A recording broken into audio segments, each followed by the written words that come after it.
And welcome into Fantasy Baseball Camp. This is episode 10. We've reached double digits, guys. It is week 5. Am I right? Week 5 of Fantasy Baseball that we are It is. currently in. About to be week 6. So let's get into it. Today we're going to talk about April's top players. And whether we believe they're going to continue on that trend. But first, let's go around the room. We got the whole camp here tonight. Will, how you doing, man? Doing good, doing good. You'll find out when we get into some of these top pitchers here why we're doing good. But you won't find any of my hitters on there, so let's not talk about that. But we can talk some pitchers there. All right. Wes, how you doing, man?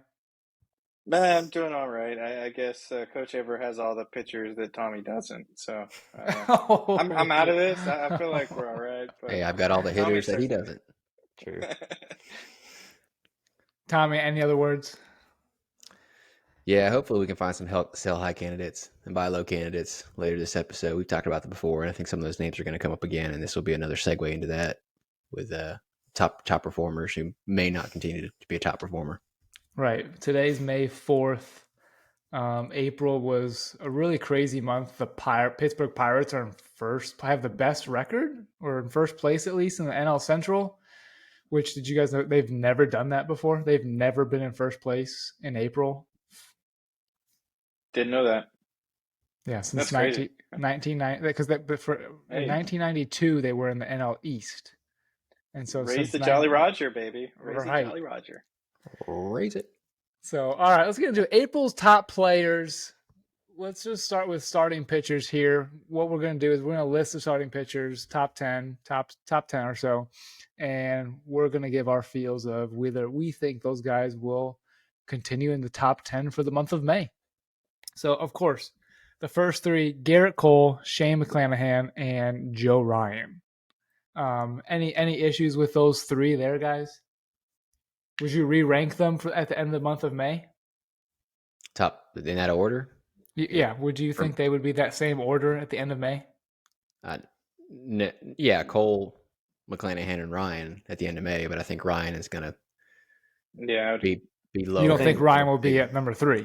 No. I think Gallen will jump him. Yeah, I do So, too. yeah, let's get in the rest of the list now. It's Cole, McClanahan, Joe Ryan, Zach Gallen, Clayton Kershaw, Justin Steele, Spencer Strider, Sonny Gray, Anthony Descalfani, and Shane Bieber. So let's just do the top half. Do you think Cole, McClanahan, Joe Ryan, Zach Gallen, and Clayton Kershaw, you think those are going to be the top 5 come NMA? Or are those bottom 5 going to come in? Or another guy has a hot May? I think Strider probably jumps pretty much most of the list, other than maybe McClanahan and Cole. Kershaw, he's probably going to be consistent. I don't know that he's going to be top 3, 4. Definitely don't see. Joe Ryan's been great. I don't see him as the 3rd pitcher in fantasy long term. He certainly has the stuff to be great. Could be a top 15 pitcher. But I think I think Gallen's going to jump him. Strider's probably going to jump him. There might be 1 or 2 more that jump Joe Ryan. I think the newest name on this list is Justin Steele. Most of these are veterans or top prospect studs that are finally coming through. Tommy, you think Justin Steele is legit, or is this just a lucky April? I think it's a combination of both. I think he is legit. I don't think he's a top 5 pitcher legit. I think he's very good. I think I still need to see more before I'm convinced of it. I think he's playing over his head, but he won't compete this level. I think he's probably a top 25 starting pitcher rest of the season, maybe 20. We'll see, but he's not top 5 to 10ish like he is here. Are you selling high on him right now? Absolutely. Give me what 100%. Yeah. And when I say sell high, I mean sell high. Don't just sell him because you think he's doing good. Like, get some value for it. If you can go get maybe a Bieber or a Kershaw, maybe not Kershaw because he's ranked higher, but look in the hitters list. Maybe you can go get a Simeon or a Brian Reynolds or Freddie Freeman. Let's say, well, you're going to trade for a pitcher lower on the list? Yeah. No. Well, maybe because I trust him more. If you can give me Strider, sure, but no one's doing that. Yeah. So one thing about Justin Steele for me is he limits hard contact. Like his hard hit rate is 97th percentile, but his chase rate is just average to below average. So, and his whiff rate isn't great. So I feel like at some point in time the contact rate's gonna catch up with him. Justin Steele does have one of the best middle infield behind him, and then outfield. He's got 2, potentially 3 Gold Gloves in the outfield, and then his shortstop and second baseman are both potential Gold Gloves at their respective positions. So that helps Justin Steele a lot. Yeah, I want to go back to Joe Ryan for just a second. I went and looked something up when we were talking about him. We all didn't believe the breakout, and I still don't think he's a top 3 pitcher, but he may be better than we think. I wanted to see what his BABIP was because he's throwing at a 30% strikeout rate and 4% walk rate, which are both elite, top 20% in the league. And I thought, oh, he's going to have a high BABIP. He should get lucky because he's giving up a ton of hits. He's got an average exit velocity of 91 miles per hour, which is basically 3 higher than the league average. His BABIP's 213, which, if you're not familiar with that, that means the batting average with the balls in play is basically 200, which is really, really low. League average is like 290. So he's run into a bunch of bad luck, and he's been this good. But the thing is, he's giving up hard contact a lot. So I don't know how that's bad BABIP. It's just an inverse of what I would think it would be. So maybe he can maintain a top 10 starting pitcher. I think other guys are better. They're going to jump him, but we should probably give Joe Ryan a little more credit than we have been. Do you think having a generic name like Joe Ryan does not sound as exciting to other guys like Zach Gallen, Strider, Shane Bieber, Justin Steele, Nolan Ryan? Yeah, but Joe Ryan, just like the Jane Doe. That's what I hear when I hear Joe Ryan. It just doesn't excite me. I think when I see his name pop up last year, and so it was like Joe Ryan. Someone drafted Joe Ryan. Who drafted Joe Ryan? He didn't look intimidating either on the mound. No. So, all right.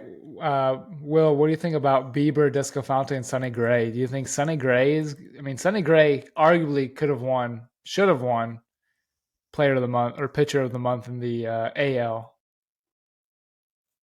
over Garrett Cole. Is Sonny Gray actually putting a full season of this together? Could you trust him at least for another month? I would definitely say for another month of what he's doing. I mean, will he stay in that top 10 or what is he, top 8? I don't know. But I think based on the pitching landscape and what he's doing right now, I would say he stays inside of that top 15 for sure. If someone offers you Corbin Carroll for Sonny Gray, are you taking it? And knowing this pitching market? Oh, shoot. I don't know. I don't know. I don't think I am. Yeah, I would agree with Tommy, honestly, on this one. Corbin Carroll for Sonny Gray?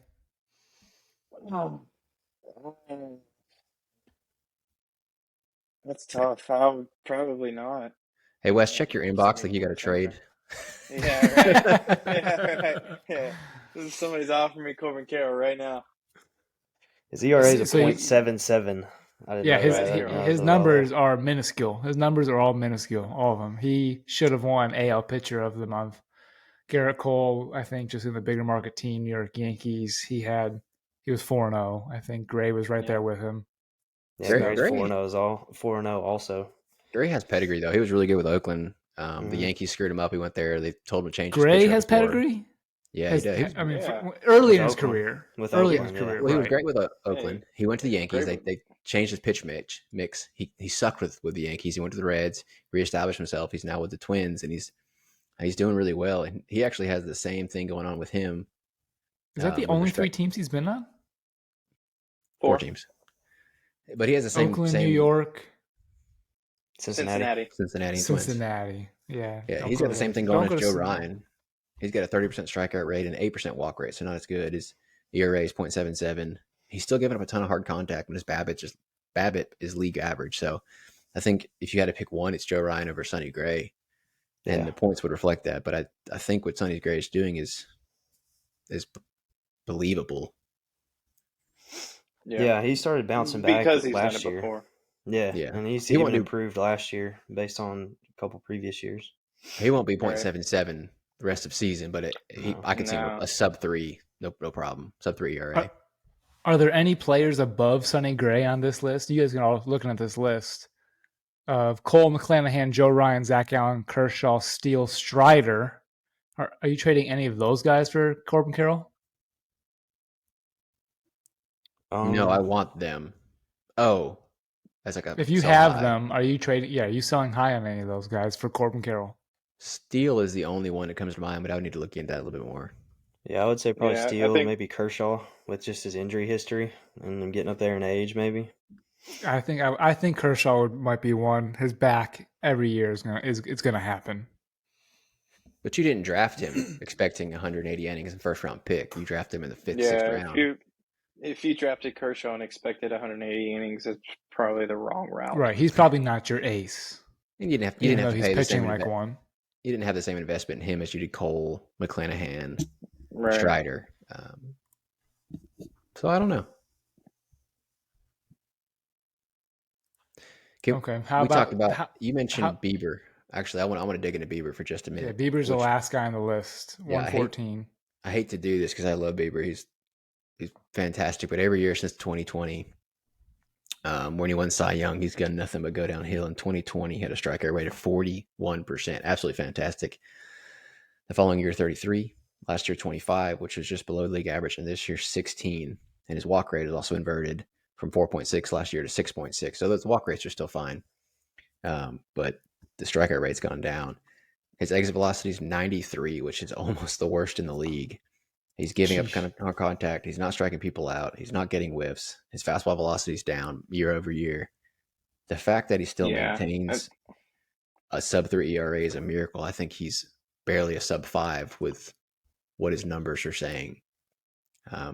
Maybe you don't think he's going to exist on this list at the end of May? No, not even close. He's surprised me before. His numbers have never been great. If you look at years past, like 22, like somehow he still does it with high exit velocities and middling hard contact. But this year is worse than ever, and I think that's going to catch up to him with the environment we're in. And if you look at his baseball savant page, man, it is almost all blue. The only thing that's not is his walk rate and his fastball spin, which is still very good. But just between 2021 and well, I should go back to 2020. So 2020, and I think it was 2021 when he got hurt or 2022. Can't remember which one, but, in 2020, he was averaging 94 mile an hour with his fastball. 2021, he dropped to 92. 22, he was 91. This year, he's barely 91. He's progressively gotten worse with his stuff over the last 3 years. So he's just become easier to hit and easier to hit harder, and it's kind of showing. Now, his command is really good, so he's been able to basically limit the damage for himself, and he's scored a lot of points because Cleveland's got a good team. Okay, so of the guys now I'm going to list, I want to think about the guys. Could they enter into the top 10? Corbin Burns, Sandy Alcantara, Alek Manoah, Max Scherzer, and Justin Verlander. So that's 5 names. Top 10 moving forward or top 10 from where they stand today?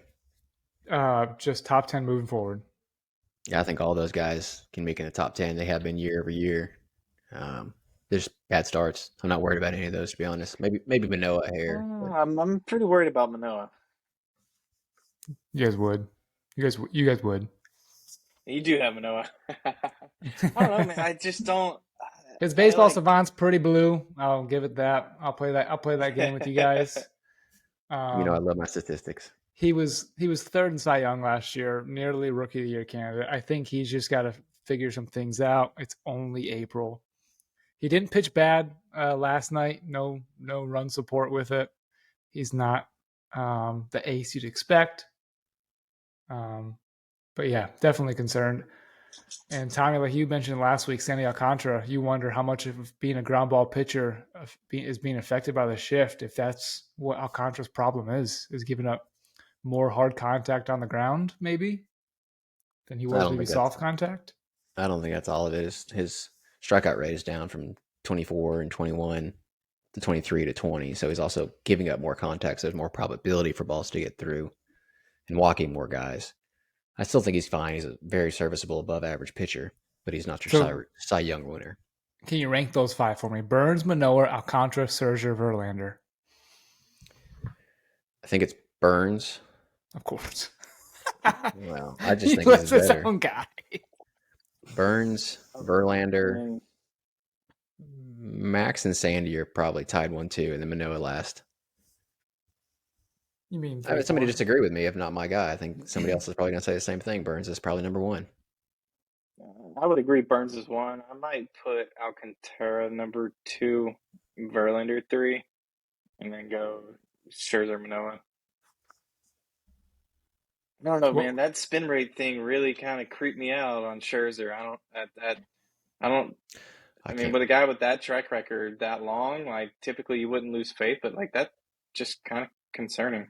I can't wait to see the next couple starts. I'll be all over that. Will, where you got those 5 guys? I think I have the same list as Tommy, actually. I got Corbin Burns, Verlander, Sandy, Max, and Manoah. See, I'm not biased. I don't have. It's just because you went first. Yeah. But yeah, Verlander could easily be number 1 too, though, depending on how he comes back here, I think. But Oh, yeah. I think you're just looking at a risk versus reward. It's his age. Yeah. Scares like last year was Cy Young, was great, but at some point, Father Time is undefeated. I feel like Max will end up being better than Sandy. I'll swap those 2 on the list. Max just slings it. He's filthy. I think he's a pitcher, not a thrower. He's one of those guys just like Verlander. Verlander struggled for a year. He figured it out. Max will figure it out and will be dominant as long as he's healthy. So, okay, that's our hitters. That's our pitchers. Let's get into our hitters of April. So our hitters of April are Acuna, Alex Verdugo, Wander Franco, Max Muncy, Randy Arozarena, Marcus Semien, Nico Horner, Vladimir Guerrero, Pete Alonso, Brian Reynolds, Freddie Freeman, and Cody Bellinger. How many of what is the biggest surprise on that list, Wes, that you're cracking up at? You just had to go a little high pitch on Nico Horner, huh? Yeah, I mean he's the biggest surprise, obviously, but I mean he's had a breakout April so far. He's been great for the Cubs, so I can't really knock you. You know, it's just the Cubs hat and the Cubs logo behind you and the Cubs World Series. Just the Cubs logo, just the Cubs logo Yeah, behind me. Yeah, that was it. Yeah. I mean, I think this is exactly how we called it preseason. Verdugo, Rosarina, Horner, Bellinger, easy MVP candidates. Right. Where is Nolan Arenado, Juan Soto, Trey Turner? Where are they at? Yeah. Paul Goldschmidt. He's been good, but he hasn't been the MVP of last year yet. So, all right. Before we get any further, I've got a mystery here player for you. I want you guys to think if Dansby Swanson, he's a Cub. If you guys can guess this player.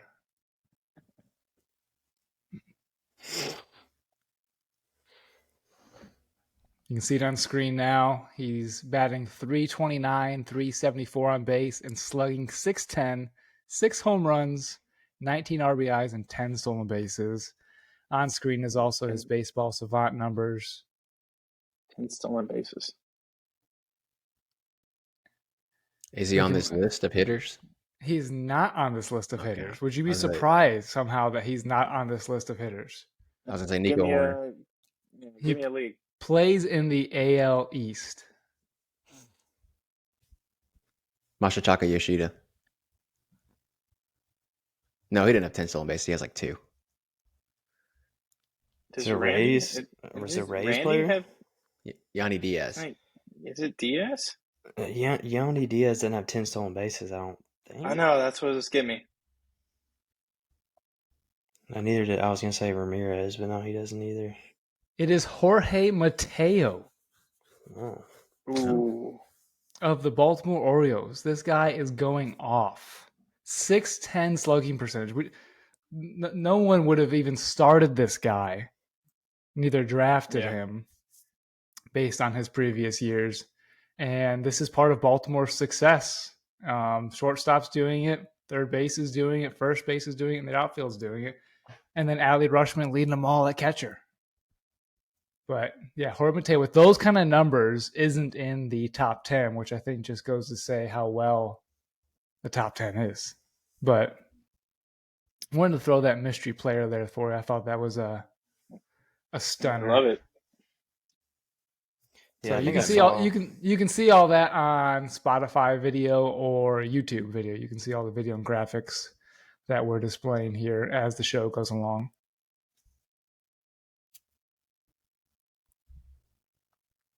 So okay, Horner obviously the biggest surprise there. Not typically a guy you would think he no way was drafted in even the first 10 rounds, maybe in first 20 rounds. Bellinger at the bottom of the list. Is Belly back? Here and there. I would have to say yes at this point. He's actually doing better than he did in his MVP season right now. Yeah. But again, it's April. The only thing he's basically not doing is hitting the ball hard consistently. His max exit velocity is 108, which is league average, and his average exit velocity is 88, which is below league average. Other than that, he's hitting the ball, he's getting on base, he's not striking out, he's walking, he's doing what you want him to do. He's not going to be an MVP again, but he's a very serviceable fantasy player. I think this is very different than our pitchers list. That at the end of May, if you just said, here's the hitters of May, it could be a completely different list of half the names. I think obviously Acuna sticks around. Who else sticks around besides Acuna? Pete, Alonso, yeah, Freddie. Yeah. I think Freddie climbs it. Freddie just hits. Yeah. Pete's gonna have another 50 home run year, I think. Besides Horner, then who we selling high on? So obviously, by everyone's remarks, Horner's a sell high candidate. Reynolds. I might sell high on Muncy too. Yeah, I agree. Ethan's been trying. Muncy has the track record. I feel like Muncy can maintain what he's doing right now. He's on fire, but. Okay, which side of the trade would you rather be on? Would you rather trade for Muncy and give up Manoah, or which player do you want on that? I would take that if I'm looking for what Muncy's got third base and second base eligibility, right? Yes. Yeah. Does he have and first base? Does he have first? Just base? second and third. Second and third. Yeah, yep. I mean, I would do that. I would accept Muncy for Manoah. Will, receiving which player do you want in that trade? Which one would I want? Right now, I mean, Muncy is who I want right now. But if I don't know, because I mean, Manoah's going to bounce back. I mean, you would think, but I don't know. That would be a sell high on a buy low. Yeah, depends on what you need, I guess. We'll see if Ethan's listening. See if you get an offer. I've already gotten that offer. Tommy, which are you? If you have Muncy, are you accepting that trade for Manoah? The fact that I'm saying I'd rather have Muncy tells you something. I'm the desperation guy for pitching, and I don't like what I'm seeing from Manoah. And I think Maxi's going to regress, but I think he's still going to be fantastic. If I need a second baseman or a third baseman, which are pretty thin positions, and I have Manoah, I probably do that, regretfully, because I need starting pitching. So if you just kind of went backwards there. So if you have Muncy, you are accepting that trade for Manoah? No. If I have Manoah, I thought we were saying I'd be getting Muncy. No, that's not what I asked you. Well, you have my opinion. Yeah, so you want Muncy out of that trade? Yes. Okay. I think it's a sell high, buy low. I think Manoah, you probably spent a good amount of draft capital on Manoah. I think it's too early to give up on high end players at this point. Muncy, you did not spend a lot on. Muncy, you grabbed maybe even off the waiver wire. I think waiver wire hitters are easier to come by than waiver wire pitchers.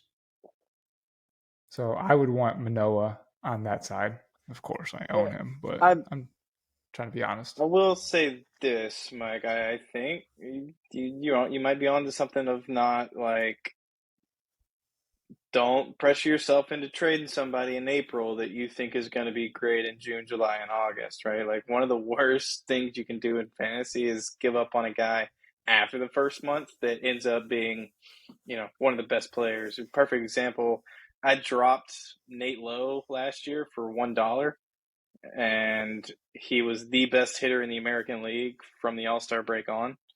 So, Nathaniel. That's not late Nathaniel. Lowe. Nathaniel Lowe. Excuse me. Yeah, like Jared Kelenic, another great example. He gave up on him early. He's Week gone 1. off since then. Yeah. I gave up on Manny Machado his rookie year in May. Yeah. I gave up on Austin Riley in June of his breakout year. I gave up on Dylan Cease in May because You're the was worst like, defender. "You're still holding on to Cease?" It's like, fine, I'll drop him. Fine. I want to add a note. I want to add a back note to that level. I want to add a note to a player that probably also sticks out as Alex Verdugo. Everybody knows him as a decent but not elite, not the second highest scoring player. He, like Jarren Duran, we talked about in the previous episode, remade his swing. He's not going for much power. He also slimmed down. Alex Cora his manager challenged him to be a leaner, thinner, stronger player. And he's changed his approach. He's also going away. And it really pays. He's not striking out. He's walking. He's getting on base. He's hitting for average.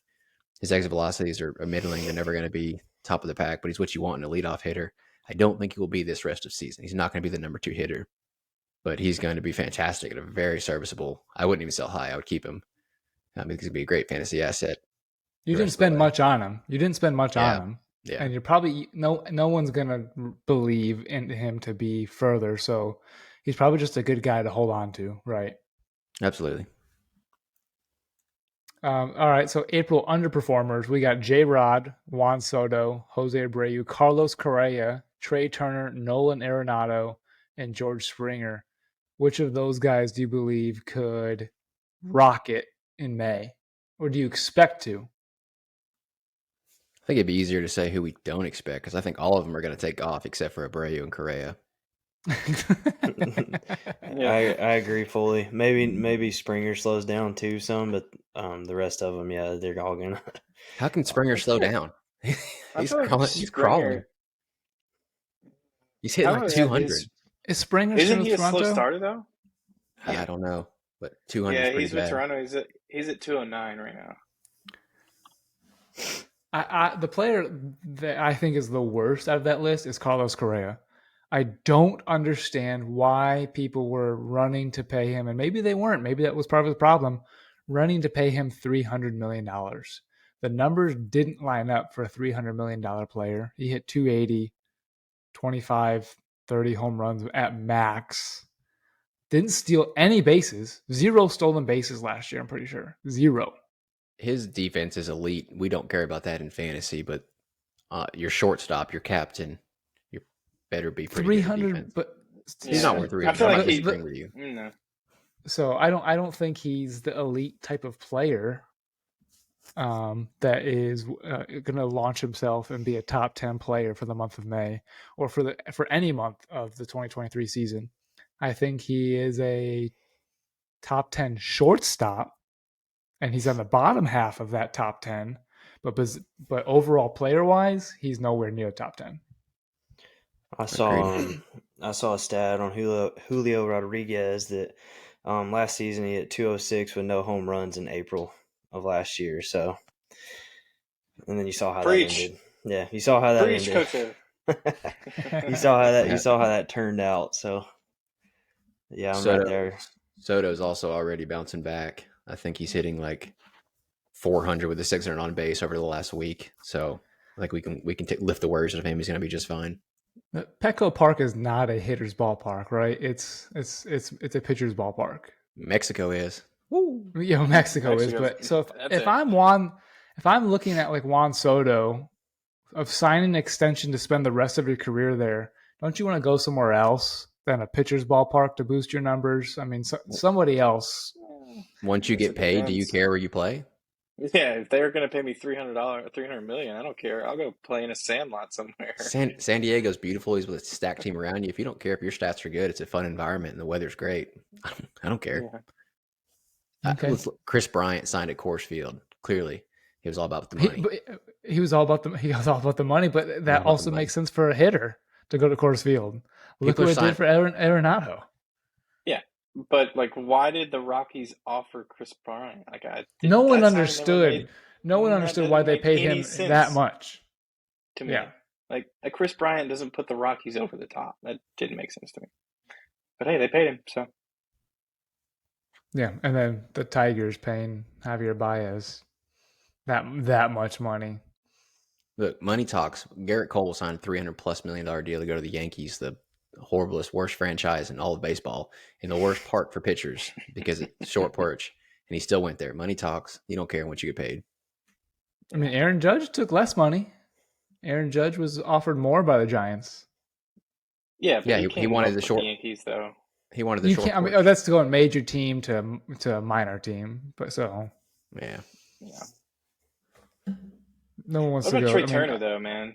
So Trey Turner, like, basically was on fire out of the World Baseball Classic, and then you would have thought that continued. Yeah, I was thinking he was going to be, top 2 or 3 scorer in April just because he was so hot coming out of WBC. I would have thought the same thing. WBC raised his stock for sure. Yeah.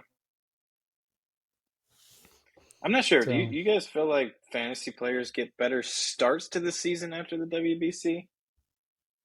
I mean, Arenado played in it. He's not doing well. Paul Goldschmidt played in it. He's not doing well. Who else played in it for? Edwin Diaz played in it. He's not doing well.